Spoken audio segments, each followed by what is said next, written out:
வணக்கம். செல்வகுமாரின் 2025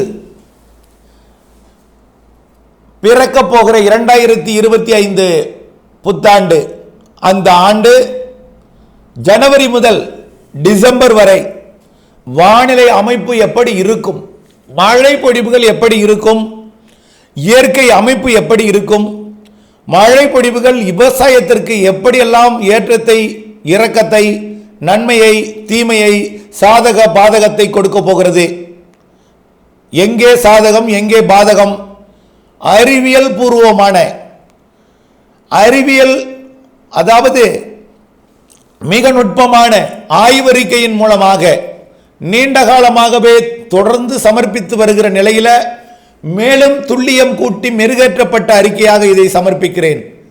அதிகாரப்பூர்வ வானிலை அறிக்கைக்கு இந்திய வானிலை ஆராய்ச்சித்துறை அறிக்கையை பார்க்கவும். 2024 டிசம்பர் 24 செவ்வாய்க்கிழமை அதிகாலை பதிவு செய்யப்படும் ஆய்வறிக்கை. ஏன் இந்த முன்கூட்டியே இது கொடுக்க வேண்டும் என்கின்ற நீங்கள் நினைக்கலாம். பலருக்கு ஏரி குளங்கள் நிரம்பவில்லை என்று மனதிலே பெரிய அளவிலே ஒரு மன கஷ்டம். பலருக்கு வேண்டாம் மழை, ஏரிகள் உடைப்பெடுக்கும் நிலையில் சென்று விட்டது, நல்ல வேளை கடந்த சுற்று மழை 1 மணி நேரம் கூடுதலாக பெய்திருந்தால் எங்கள் ஊர் உடைப்பில் சிக்கி வெள்ளத்தில் சிக்கி இருக்கும். ஆகவே போது மழை என்று ஒரு பக்கம் எவ்வளவு மழை பெய்தாலும் மழை பெய்து கொண்டே இருக்க வேண்டும், அதை ரசித்து கொண்டே இருக்க வேண்டும் என்று ஒரு பக்கம். இவையெல்லாம் எப்படி 2025 சாதகமாக்கப் போகிறது என்பதை பார்ப்போம். இந்த அறிக்கையை நகர்த்தாமல் கவனமாக இறுதி வரை கேட்டால்தான் உங்களுக்கு புரியும். அப்பொழுதுதான் நீங்கள் எதிர்காலத்தில் திட்டமிடுதலுக்கு வசதியாக இருக்கும். இதை போல தான் கடந்த ஒரு முறை நிகழ்விற்கு ராமநாதபுரம் மாவட்டத்திற்கு அறிக்கை கொடுத்த பொழுது ராமநாதபுரம் மாவட்டங்களுக்கு மழை உண்டு என்று தான் சொல்லியிருந்தோம். ராமநாதபுரத்திற்கு நீங்கள் மழை வரும் என்று சொல்லவில்லை, நிறைய பெய்து விட்டது, நாங்கள் எதிர்பார்க்கவில்லை, ஆனால் இப்பொழுது வடிய விடும் அளவிற்கு பெய்து விட்டது என்று சொன்னீர்கள். ஆனால் அந்த அறிக்கையை நீங்கள் ஸ்கிப் பண்ணி நகர்த்தி பார்த்ததுனால வந்த வினை அது உங்களுக்கு. நேற்றைக்கு கூட ஸ்கிப் பண்ணி பார்த்தவர்களுக்கு மக்காசோள அறுவடையில் நஷ்டம், தரையில் அறுவடை போட்டு பயிர்கள் கிடக்கிறது, மழை பொடிகிறது நேற்றைக்கு ஒரு இடத்துல, நஷ்டம். ஆக வானிலை அறிக்கையின் மீது அறிவியல் மீது உங்களுக்கு நம்பிக்கை கொண்டிருக்க வேண்டும். வானிலை இயற்கையின் அந்த இயக்கத்தை நீங்கள் புரிந்து கொண்டிருந்தால் முழுமையாக உங்களுக்கு எல்லாம் புரியும். சரி, இன்றைய நிலையில் வானிலை எப்படி இருக்கும் என்பதை பார்ப்போம். முதல்ல அமைப்புகளை பார்ப்போம். கடல் அமைப்பு, கடல் வெப்பம் தமிழ்நாட்டில் கரையோரம் 29 டிகிரி செல்சியஸ், கொல்கத்தா கிட்ட 28 டிகிரி செல்சியஸ், ஒரே ஒரு பாயிண்ட்ல மட்டும் 27 செல்சியஸ் 27 டிகிரி இருக்கு. தெற்கு அந்தமான் 29, சில இடங்களில் 30, சுமத்ரா தீவு 30 டிகிரி செல்சியஸ், நிலநடுக்கோட்டு இந்திய பெருங்கடல் பெரும்பாலும் 29, ஆங்காங்கே 30 டிகிரி செல்சியஸ். சரி, இது அரபிக்கடலோட தெற்கு பகுதியும் 30 டிகிரி தான். அப்போ வங்கக்கடல் பக்கமும் 29, 30, அரபிக்கடலோட தெற்கு பகுதி 29, 30. இதை தான் நடுநிலை ஐஓடிங்கிறோம். ஓகே, நெகட்டிவ் ஐஓடியா மாறப்போகிறது எப்போ? நீரோட்டம் வலிமையாக இருந்து கொண்டிருக்கிற காரணத்தினாலே, சுமத்ரா தீவை நோக்கி நீரோட்டங்கள் பயணித்துக் கொண்டிருக்கிற காரணத்தினாலே கண்டிப்பாக நடுநிலை ஐஓடிக்கு சற்று கூடுதல் சக்தி கொண்டது. அப்படிப்பட்ட நிலையில் தான் இப்பொழுதும் இருக்கிறது. அதாவது நெகட்டிவ் ஐஓடியின் தொடக்கம் எனலாம். அதாவது நிலநடுக்கோட்டு இந்திய பெருங்கடல்ல வங்கக்கடலுக்கு தெற்கே வெப்பம் உயர்ந்திருக்கிறது, அரபிக்கடலுக்கு தெற்கு பகுதியை விட என சொல்லலாம். நீரோட்டம் பசிபிக் பெருங்கடல்ல இருக்கக்கூடிய சக்தி வாய்ந்த நீரோட்டம் இப்பொழுது வங்கக்கடல்ல இருக்கு. சரி, எங்கெல்லாம் இருக்கு அதுலயும் பார்த்தீங்கன்னா குறிப்பாக இலங்கைக்கு தெற்கே, இலங்கைக்கு கிழக்கே, தமிழ்நாட்டுக்கு ஒட்டியுள்ள கடற்பகுதி வலிமையான வெப்ப நீரோட்டத்தின் பிடியில் இருக்கிறது. ஓகே, இதெல்லாம் எதற்கு? இதெல்லாம் இயற்கை சீற்றங்களுக்கு, கணிக்க முடியாத வானிலைகளுக்கு. என்ன சார் கணிக்க முடியாத வானிலை? கணிக்க முடியாம இல்லை, கணிக்க முடியும். கணித்தாலும் திடீர் அது குணத்தை மாற்றி கொடுக்கும். ஏனென்றால் அருகருகே இருக்கக்கூடிய வெப்ப வேறுபாடு, அருகருகே பயணித்துக் கொண்டிருக்கூடிய வெப்ப நீரோட்டங்கள், வலிமையான வெப்ப நீரோட்டங்கள். இது என்ன செய்யும்? திடீரென்று தீவிரமடையும், திடீரென்று படுக்கும், எல்லாம் செய்யும். நீங்கள் பார்த்திருக்கலாம், திடீர் புயல், திடீரென்று செயலிழப்பது, திடீரென்று நேற்று முடிஞ்ச காற்றழுத்த தாழ்வு மண்டலம், ஆனால் நேற்றைக்கு தீவிர காற்றழுத்த தாழ்வு பகுதி. இப்படி திடீர் தீவிரம், திடீர் தீவிர இழப்பு, செயலிழப்பு, தீவிரத்தன்மை எல்லாம் மாறி மாறி நடக்கும். எல்லாமே கணிப்புக்குள் கொண்டு வர முடியும். எந்த நேரத்தில் எப்படி மாறும், எந்த நேரத்தில் எங்கே எப்படிப்பட்ட மழை பொழிவை கொடுக்கும் என்பதுதான் சரியான ஒரு இடத்தை தீர்மானிப்பதில் கடினம் ஏற்படும். ஆகவே இயற்கையை நாம் மாற்றி வந்துவிட்டோம் என்பதை நீங்கள் இந்த உதாரணங்கள் நீங்கள் புரிய வைக்கும். சரி, நம்ம கடற்பகுதி சொல்லியாச்சு. நிகழ்வுகளை உருவாக்கி அனுப்பி வைக்கக்கூடிய கடற்பகுதி எப்படி இருக்கு? பசிபிக் பெருங்கடல் 30 டிகிரிங்க. பசிபிக் பெருங்கடலோட தென்சீன கடல் பகுதியில் வேணா 27 இருக்கலாம், 26 இருந்தாலே போதும். 27 இருக்கு, 28 இருக்குது மத்திய தென்சீன கடலோட மத்திய பகுதி, 29 இருக்கு அதற்கு தெற்கே. ஜாவா தீவை ஒட்டி, பிலிப்பைன்ஸை ஒட்டி எல்லாம் 30 டிகிரி இருக்கு. சில இடங்களில் 31 இருக்கு. புரியுதுங்களா? மலேசியா சிங்கப்பூரை ஒட்டி 29, 30 இருக்கிறது. இதெல்லாம் நமக்கு சுமத்ரா தீவிற்கு நிலநடுக்கோட்டு பகுதிக்கு நிகழ்வுகளை கொண்டு வருவதில் இந்த கடற்பப்பம் சாதகம். ஓகே, இப்போ என்ன இருக்கு? அமெரிக்க பகுதியை விட ஆசிய பக்கம் வெப்பம் உயர்ந்தே தான் இருக்கு. நீரோட்டமும் வந்து கொண்டுதான் இருக்கிறது ஆசிய பக்கத்தை நோக்கி, மத்திய பசிபிக் பெருங்கடல் பகுதியில் இருந்து. அப்போ லானினா அமைப்பு கண்டிப்பாக தீவிரமடையும், நெகட்டிவ் வைவோடி கண்டிப்பாக உருவாகும். ஆக ஒரு காலத்தில் வரக்கூடிய மே மாதத்தில் நெகட்டிவ் வைவோடியும் லானினா அமைப்பும், பசிபிக் பெருங்கடலில் லானினா அமைப்பும் நெகட்டிவ் வைவோடியும், அது சுமத்ரா தீவை ஒட்டியுள்ள பகுதியில் கடல் வெப்பம் உயர்ந்தும் கண்டிப்பாக நிகழ்வுகளை உருவாக்குவதற்கு சாதகமான பகுதிகளில் அது வெப்பம் உயர்வை கொடுத்து கொண்டிருக்கும். 26 டிகிரி செல்சியஸ் வெப்பம் இருந்தால் போதும் நிகழ்வுகள் உருவாக்க. 30 டிகிரி 29 டிகிரி இருந்தால் மிக தாராளமாக இருக்கிறது எனலாம். இந்த நேரம் பருவமழை நிறைவடையக்கூடிய நேரம். இந்த நிறைவடையக்கூடிய நேரத்தில் 26, 27 டிகிரிக்கு வந்திருக்கணும், 28 டிகிரிக்காவது வந்திருக்கணும்.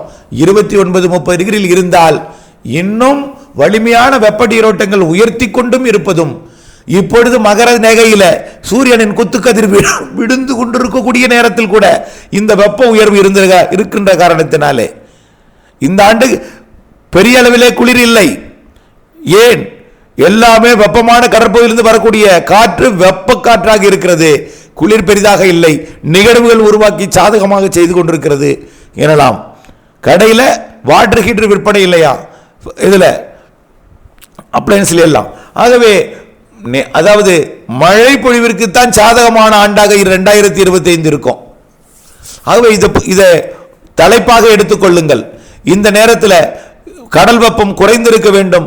நிலநடுக்கோட்டைக்கு தெற்கே, அதுவும் இன்றைக்கு அதாவது டிசம்பர் 24, 21ஆம் தேதி, 22, 23 தேதிகள் எல்லாம் மகர ரேகையில் இருக்கும் சூரியன் தென்கோடிக்கு போய்விட்டது சூரியன். ஆனால் சூரியனின் குத்துக்கதிர் அங்கிருக்கும் பொழுதே இங்கே வெப்பம் கடல் உயர்ந்திருக்கிறது நிலையில படிப்படியாக மார்ச் 21ஆம் தேதி நிலநடுக்கோட்டை அடையும் சூரியன் குத்துக்கதிர். இன்னும் அதையும் தாண்டி ஏப்ரல் மேல தமிழ்நாட்டில் விடும் சூரியனின் குத்துக்கதிர். ஜூன் மாதம் 21ஆம் தேதி வட இந்தியாவிற்கு செல்லும் குத்துக்கதிர். பிறகு அங்கிருந்து ஆகஸ்ட் மாதம் மீண்டும் தமிழ்நாட்டுக்கு ஆகஸ்ட் செப்டம்பரில் வரும் குத்துக்கதிர். மீண்டும் செப்டம்பர் 21 நிலநடுக்கோட்டுக்கு வரும் குத்துக்கதிர். இது வரக்கூடிய 2025ஆம் ஆண்டிலே டிசம்பர் 20 வரை வெப்பநிலை உயர்ந்திருப்பதற்கும் கடல் வெப்பம் மிகுதியாவதற்கும் கடல் நீரோட்டங்கள் இப்போ இருப்பதை விட சக்தி வாய்ந்ததாக மாறுவதற்கும் தான் இருக்கக்கூடிய வானிலை அமைப்புகள், கடல் நீரோட்டங்கள், கடல் வெப்பம், வளிமண்டல வெப்பம் எல்லாமே சாதகமாக இருக்கிறது. இதனால இடைக்கால இடையூறாக உயர் அழுத்தம் வந்து நிகழ்வுகளை கரையேற செய்யாமல் திசை மாற்றி செல்லவும், கரையேற விடாமல் செயலிழக்க செய்யவும், இப்படி வழிநடத்தி கொண்டிருக்கூடிய உயர் அழுத்தங்கள் பிப்ரவரி மார்ச்சுக்கு பிறகு இருக்காது. விலகி ஓடோடி போய்விடும், இமயமலை பக்கம் ஓடோடி போய்விடும். ஆகவே பின்னுக்கு தள்ளப்படும் உயர் அழுத்தம் காரணமாக வரப்போகிற நிகழ்வுகள் ஏப்ரல் மேல தமிழ்நாட்டிற்கு சாதகமாக அமையும். அதற்காக ஜனவரியிலும் மழை பொழிவுகள் இல்லை என்று சொல்ல முடியாது. நிகழ்வுகள் இலங்கையில் இருந்து கொண்டே தன் ரெக்கையை விரித்து தமிழ்நாட்டில் மழை பொழிவை கொடுக்கும். நேரடியாக டெல்டா மாவட்டங்களுக்கு நெருக்கமாக வந்தும் பாக் ஜலசந்தி மன்னார் வளைகுடா வழியாக பயணித்தும் குமரி கடற்பகுதியில் நங்கூரமிட்டு காத்திருந்தும் மழை பொழிவை கொடுக்கும். இவைதான் ஜனவரி நிகழ்வாக இருக்கும். ஜனவரி 10 வரையே 3 நிகழ்வுகள் தெரிகிறது.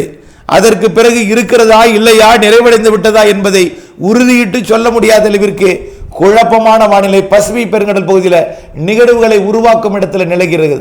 இருந்தாலும் இன்றைய தேதியில் இருக்கக்கூடிய நிகழ்வு ஜனவரி 7-8 தேதியில் மழை பொழிவை கொடுப்பது உறுதியாகிவிட்டது.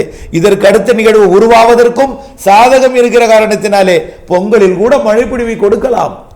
அது உறுதியாக கூறுவதற்கு இன்னும் ஒரு 3-4 நாட்களிலே அதை நாம் உறுதியிட்டு சொல்லிவிடலாம். இந்த நிகழ்வு நகர்ந்த பிறகு, பிலிப்பைன்ஸ் அருகே இருக்கக்கூடிய நிகழ்வு நகர்ந்த பிறகு அடுத்த நிகழ்வு அந்த இடத்திற்கு உருவாவதற்கு கடல் எவ்வளவுக்கு சாதக அமைப்பை ஏற்படுத்துகிறது, வளிமண்டலம் எப்படி சாதக அமைப்பை ஏற்படுத்துகிறது, அது எப்படிப்பட்ட வழித்தடத்தை பயன்படுத்தி எங்கே வரும் என்பதை கணித்து விட்டால் பொங்கலுக்கு பிறகு மழை எப்படி இருக்கும் என்பதை சொல்லிவிடலாம். ஆனால் ஜனவரி 11ஆம் தேதி வரை மழை இருக்கிறது. இடையில் 2-3 நாள் இடைவெளி கொடுத்தாலும் 3 நிகழ்வுகளால், நிகழ்வுக்கு தலா 3 நாள், 9 நாள் நிறைய மழை பொழிவை கொடுக்கக்கூடிய வானிலை அமைப்பை தமிழ்நாட்டிற்கும், குறிப்பாக டெல்டா தென் தமிழ்நாட்டிற்கு, அதிலேயே தென்கடலோரம் இலங்கைக்கு நிறைய மழை பொழிவை கொடுப்பதற்கு, தென் மாவட்டங்களுக்கு, 4 மூக்கு ஊத்து போன்ற பகுதிகளுக்கு நிறைய மழை பொழிவை கொடுப்பதற்கு இந்த இறுதி டிசம்பர் இறுதியும் ஜனவரி மாதமும், ஜனவரி முற்பகுதி, அதாவது 10-15 தேதி வரைக்கும் கூட 11ஆம் தேதி வரை கண்டிப்பாக மழை பொழிவை கொடுப்பதற்கு சாதகம் இருக்கிறது. சரி, அதற்கு அப்புறம் எப்படி இருக்கும்? அப்போ நிலநடுக்கோட்டில் பயணிக்கக்கூடிய நிகழ்வு குளிரலையை, வட இந்திய குளிரலையை தமிழ்நாட்டிற்கு ஈர்க்கும். குளிர் காற்று வரும். இதனால இடையூறாக இருந்தாலும் சில வாரங்கள் மட்டுமே அந்த இடையூறு இருக்கும். பிப்ரவரியிலிருந்து மீண்டும் காற்று சுழற்சிகள் தமிழ்நாடு தரையேறும். பிப்ரவரியை விட மார்ச்சிலே காற்று சுழற்சிகள் தமிழ்நாடு தரையேறும். நனைக்கும் மழைகள், லேசான மழைகள், மிதமான மழைகள் பிப்ரவரி மார்ச்சிலும் தெரிகிறது. கண்டிப்பாக லேசான மழை பொழிவு கூட மாதத்தில் ஓரிரு நிகழ்வாவது வரும். பிப்ரவரியில் ஓரிரு நிகழ்வு, மார்ச்சில் 2 நிகழ்வு 3 நிகழ்வு கூட காற்று சுழற்சியாக நனைக்கும் மழை, லேசான மழை, மிதமான மழை பொழிவுகளை மாதத்தில் சில நாட்கள் கொடுப்பதற்கு வாய்ப்பு இருக்கிறது.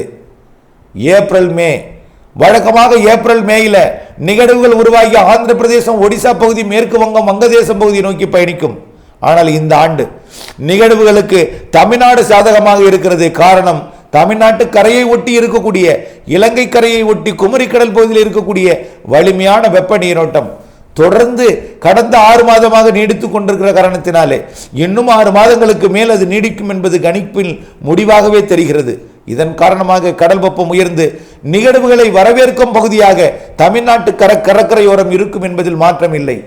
ஆக ஏப்ரல் மே தமிழ்நாட்டிலே நிகழ்வுகளை வரவேற்று தமிழ்நாட்டில் ஏப்ரல் மே கோடை மழைப்பொழிவை, சிறப்பானது ஒரு மழைப்பொழிவை கொடுப்பதற்கு சாதகம் இருக்கிறது. கடல் நீரோட்டம் தொடர்ந்து குமரிக்கடல்ல மட்டுமல்ல, இது நிலநடுக்கோட்டு இந்திய பெருங்கடலோட, அரபிக்கடலோட தெற்கு பகுதியிலையும், அதே போல அரபிக்கடலோட கேரள பகுதியிலையும் தற்போது நீரோட்டத்தில் வலிமை, அதாவது நீரோட்டங்களோட வலிமை பெற்றுக் கொண்டிருக்கிறது. வெப்பத்தை உயர்த்தி கொண்டிருக்கிறது. அரபிக்கடலும் வெப்பத்தை உயர்த்த போகிறது. அரபிக்கடல் வெப்பமும் கண்டிப்பாக ஜனவரி, பிப்ரவரி, மார்ச், ஏப்ரல்ல உயரும். ஆக வங்கக்கடல், அரபிக்கடல், நிலநடுக்கோட்டு இந்திய பெருங்கடல் வெப்ப உயர்வு, கடற்பகுதியில் இருக்கக்கூடிய வெப்ப நீரோட்டங்கள், இவை எல்லாமே வரக்கூடிய ஆண்டிலே கண்டிப்பாக கோடை மழையை வலிமை பெற செய்யும். சராசரிக்கு கூடுதல் கோடை மழை உறுதி, மாற்றம் இல்லை. பெரிதாக மாற்றம் இருக்க வாய்ப்பு தெரியவில்லை. தொடர்ந்து நம்முடைய ஆய்வறிக்கையில் இறுதிக்கட்ட நமக்கு வரக்கூடிய ஒரு முடிவாகவே இது தெரிவிக்கிறது. ஆகவே ஆய்வில் மனதில் கொண்டு வரக்கூடிய இறுதிக்கட்ட ஒரு முடிவு, கோடை மழை சிறப்பாக தெரிகிறது. கோடையில் வெப்பம் இருக்கும். சில நாட்கள், அதாவது நிகழ்வு தொலைவில் இருக்கும் பொழுது வெப்பமாக இருக்கும், நெருங்கி வரும்போது அது மழையாக மாறும். புழுக்கம் நிறைந்த நாட்கள் கோடையில் அதிகமாக இருக்கும், வெயிலும் இருக்கும். புழுக்கம் நிறைந்த நாட்கள் அதிகமாக இருக்கும். அதாவது வெயில பார்த்தீங்கன்னா பெருசா இருக்காது, ஊமை வெயிலா இருக்கும், வேர்வை அதிகமா இருக்கும், அப்படிப்பட்ட வெயில் இருக்கும். அனல் காற்று குறைவான நாட்களாக இருக்கும். அனலே வந்தாலும் நிகழ்வு தொலைவில் இருக்கும்போது ஓரிரு நாட்கள் அனல் கொடுத்தாலும் அது சராசரியை பார்க்கும் பொழுது சராசரி வெப்பமாகத்தான் காட்டும் என்பதை புரிந்து கொள்ள வேண்டும்.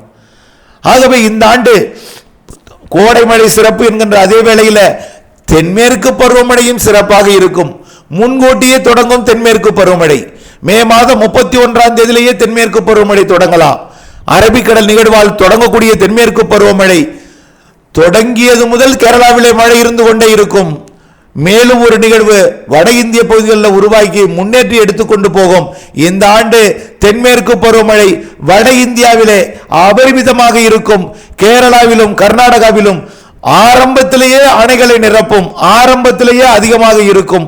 நிறைய மழைப்பொழிவுகளை தரக்கூடிய நிகழ்வுகள் கேரள கடற்கரையில் உருவாகும். ஆனால் கடந்த 2-3 ஆண்டுகளாக என்ன சொல்லியிருந்தோம், ஆகஸ்டில் தான் மழை உருவாகும், ஆகஸ்டில் தான் அணைகளை நிரம்பணும். ஆனால் இந்த ஆண்டு அப்படி அல்ல. 2025 ஜூனிலேயே அணைகளை நிரப்பும் மழை, ஜூலையில் சிறப்பானது ஒரு மழை, ஆகஸ்டில் அதிக மழை, நிறைய மழை என்பதை புரிந்து கொள்ள வேண்டும். தென்மேற்கு பருவமழை. ஆக இதற்கெல்லாம் நீங்கள் முன்னெச்சரிக்கையாக முன் ஏற்பாடாக மழை நீரை சேகரிக்க பண்ணை குட்டைகளை அதாவது வலிமையாக உருவாக்க வேண்டும் என்பதுதான் உங்களுக்கு ஆயத்தப்படியாக இருக்க வேண்டும். அதே போலதான் தென்மேற்கு பருவமழையை தொடர்ந்து வரக்கூடிய வடகிழக்கு பருவமழையும் வலிமையான நிகழ்வுகள். இந்த ஆண்டு போட்ட ஆட்டத்தை விட அடுத்த ஆண்டு ஆட்டம் அதிகமாக இருக்கும் என்பதுதான் சுருக்க தலைப்பு அறிக்கையாக இருக்கிறது, எடுத்துக்கொள்ள வேண்டும். கண்டிப்பாக காற்று பாதிப்பை ஏற்படுத்தக்கூடிய நிகழ்வுகளும் அதிக வெள்ள பாதிப்பை ஏற்படுத்தக்கூடிய நிகழ்வுகளும் 2025 வடகிழக்கு பருவமழையில் இருக்கும். அதே போல நிகழ்வுகள் நீலகிரி மற்றும் வால்பாறை உள்ளிட்ட பகுதிகள் வரைக்கும் எட்டிப்பிடித்து அங்கேயும் பாதிக்கும் மழைப்பொழிவை கொடுக்கலாம். இது அச்சுறுத்தலுக்காக அல்ல, உங்களுடைய திட்டமிடுதலுக்கும் முன்னேற்பாடுக்குமான அறிக்கையாக நீங்கள் எடுத்துக்கொள்ள வேண்டும். வடகிழக்கு பருவமழை 2025 மிகவும் சிறப்பாக இருக்கும். இதனால என்ன ஆகும், உள் மாவட்ட விவசாயம் மிக செழிப்பாக இருக்கும். உள் மாவட்டத்தில் கூடிய காய்கறி உற்பத்தி போன்ற பழ உற்பத்தி எல்லாம் சிறப்பாக இருக்கும். ஆனால் கடலோர மாவட்டங்களிலே மழை பொழிவிற்கு இன்சூரன்ஸ் கட்டி இன்சூரன்ஸ் இழப்பீடு வாங்குவதற்காகவும் இப்படி ஒரு ஓரளவிற்கு அவ்வப்பொழுது மழை நீரை சேகரித்து வைத்து பாதுகாத்து திட்டமிட்ட முன்னெச்சரிக்கை எடுத்துக்கொண்டவர்களுக்கு மட்டும் விவசாயம் செழிப்பாக இருக்கும். இதுதான் இந்த ஆண்டோட அறிவியல் பூர்வமான ஆய்வறிக்கையாக நீங்கள் எடுத்துக்கொள்ள வேண்டும். அச்சமோ பீதியோ அடையக்கூடாது.